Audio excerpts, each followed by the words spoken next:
Perfect timing. Just as I hit record, a neighbour gets out a lawnmower.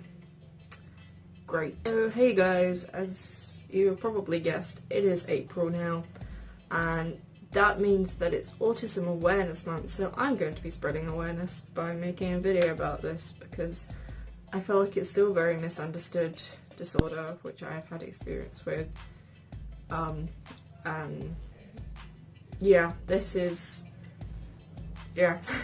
I'm not an expert, but I feel like I know enough about it to talk about it, and I feel like even if I didn't, then I'd still talk about it because I'm like that. Autism spectrum disorder, or ASD, it affects the way that people communicate and relate to others around them. It's very different to being shy or not knowing what to say.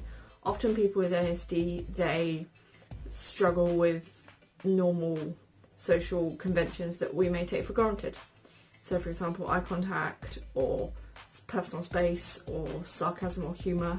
You know, they take a lot of things literally. It often starts occurring in childhood as young as 2, you know, where children are not responding to the name, they're not making eye contact, and they're not involving in imaginative play.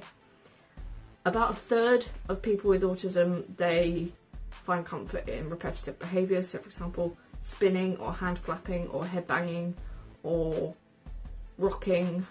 This is also known as self-stimulation or stimming. A lot of people with ASD also, they are very sensitive to loud noises or certain smells or certain sensations or bright light, and often this can result in them becoming extremely overwhelmed and cause them to melt down or have a meltdown. To a normal onlooker, this will be perceived as a naughty child or someone who needs a good spanking, when actually it's just a child who can't cope with, or someone who can't cope with all the stimulation they have, so light, sounds and all that stuff. Although some people with ASD have intellectual problems, over half have average or above average IQ. This is, well, it's no surprise that Asperger's, so the guy who discovered Asperger's syndrome, named his little Aspies, or the people who have Asperger's, his little professors. They often excel in subjects such as science, maths, and art. And often you'll find a lot of scientists, famous scientists, who do have Asperger's. Although it's heavily debated, like Isaac Newton and Albert Einstein. It's also because a lot of people with ASD, they have really good long-term memory for fine details, so that can also help them excel in those subjects. Not two people with ASD are alike, just like everyone else. The symptoms or characteristics vary greatly, to the point that they used to, each characteristic used to have its own name and its own condition. So for example, with Asperger's, that used to be known as Asperger's syndrome, and it's more of a milder form of autism because obviously, clues in the name, it's a spectrum, so it's more on a higher functioning than a low functioning.